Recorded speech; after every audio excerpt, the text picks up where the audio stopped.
जी हम कुछ नहीं थे मेरे खुदा, लेकिन परमेश्वर आपने हमें बहुत कुछ बना दिया मेरे परमेश्वर। हम आम थे मेरे परमेश्वर, लेकिन प्रभु आपकी ज्योति हम पर चमकी परमेश्वर। आपका पाक रूह हमारे बीच में आया, हमारे जीवन में आया मेरे परमेश्वर। आपने हमें आम से खास बनाया मेरे परमेश्वर। परमेश्वर इसको परमेश्वर आप जानते हो, जब हम जानते हैं मेरे परमेश्वर। जिसके जीवन में पाक रूह है मेरे प्रभु, वही इसको जान सकता है मेरे परमेश्वर। पिता पाक रूह सचमुच मेरे परमेश्वर प्रभु यीशु जी का दिया परमेश्वर आज मेरे खुदा हम याद करते हैं मेरे परमेश्वर। अगर प्रभु यीशु जी बलिदान ना देते मेरे परमेश्वर, अपने आप को क्रूसिफाई ना करते मेरे परमेश्वर, तो आज भी लोग मेरे परमेश्वर प्रभु उन गुनाहों में फंसे होते मेरे परमेश्वर, उन बलिदानों में फंसे होते परमेश्वर। लेकिन परमेश्वर प्रभु यीशु मसीह ने पृथ्वी के ऊपर आकर परमेश्वर पूरी कायनात को बदल दिया मेरे परमेश्वर। और पाक रूह जो हमारे बीच में उसको भेजा, ताकि जैसे पाक रूह हमें चलाता है, जैसे पवित्र आत्मा हमें चलाना चाहता है, वैसे हम चले। अगर सचमुच आप परमेश्वर के प्रभु यीशु मसीह के लहू की कीमत को जानते हो, तो आप वो करोगे जो पाक रूह पवित्र आत्मा आपको सिखाएगा।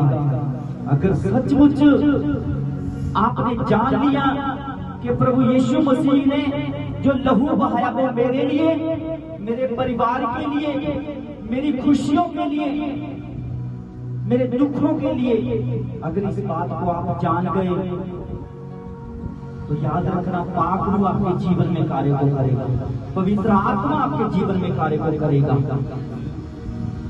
और पवित्र आत्मा को पाने के लिए, पवित्र आत्मा के साथ चलने के लिए बहुत सावधानी बरतनी पड़ेगी। सचमुच परमेश्वर का प्रकाश इस समय मौजूद है हमारे बीच में। बलिदान बाकी नहीं है कि हमारे गुनाह, हमारे पाप जो क्षमा करने के लिए कोई बलि दी जाएगी। जब परमेश्वर प्रभु यीशु मसीह जी दोबारा आकर बलि देंगे, लेकिन नहीं, अब दंड की आज्ञा होगी। क्योंकि वचन के साथ जिन्होंने ना समझा, हम जानते हुए भी परमेश्वर को अनजान बने, तो क्या परमेश्वर बख्शेगा? नहीं, कभी नहीं। आइए आज हम वचन के बीच में से होकर परमेश्वर जी हमें क्या सिखाना चाहते हैं।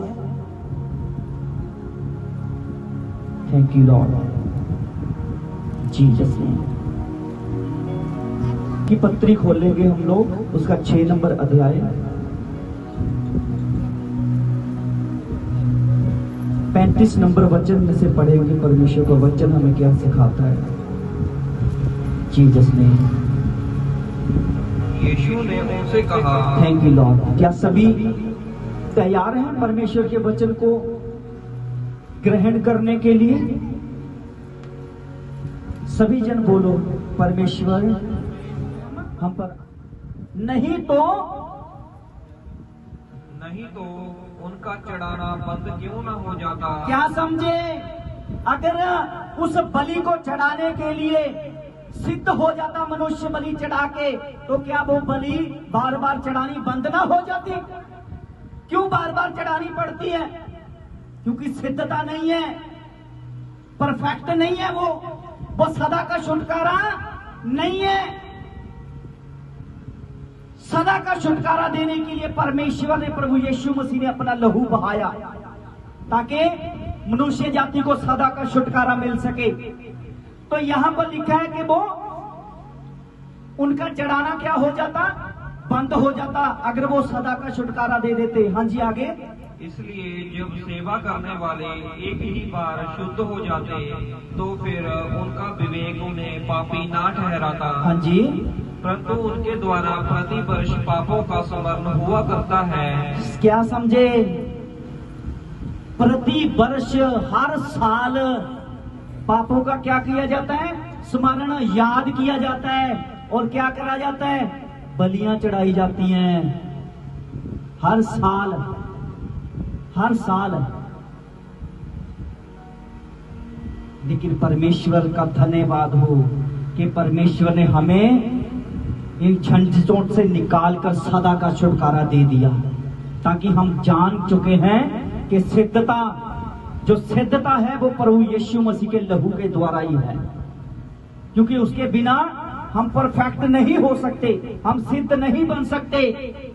तो यहां पर आगे पूरा करेंगे इसको, क्योंकि यह अनहोना है कि बैलों और बकरों का लहू पापों को दूर करे। समझे? ये बात कभी नहीं हो सकती कि बैलों और बछड़ों का लहू है जो वो पापों को शुद्ध कर देगा, कभी नहीं करेगा, कभी नहीं करेगा। इस साल लहू चढ़ा दोगे बैल का, अगले साल फिर क्या इसी झंझट में फंसा रहेगा मनुष्य? क्या ऐसी बलियों में ही फंसा रहेगा मनुष्य?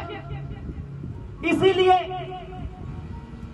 जान लीजिए परमेश्वर को, जान लीजिए प्रभु यीशु मसीह को, कि जिसने पृथ्वी के ऊपर आकर मनुष्य जाति के लिए अपना लहू बहा दिया, कि बार बार पशुओं का चढ़ाया जाना, बार बार बलियों का दिया जाना, वो परमेश्वर प्रभु यीशु मसीह के द्वारा एक ही बार में लहू देकर सदा का छुटकारा दे दिया परमेश्वर ने।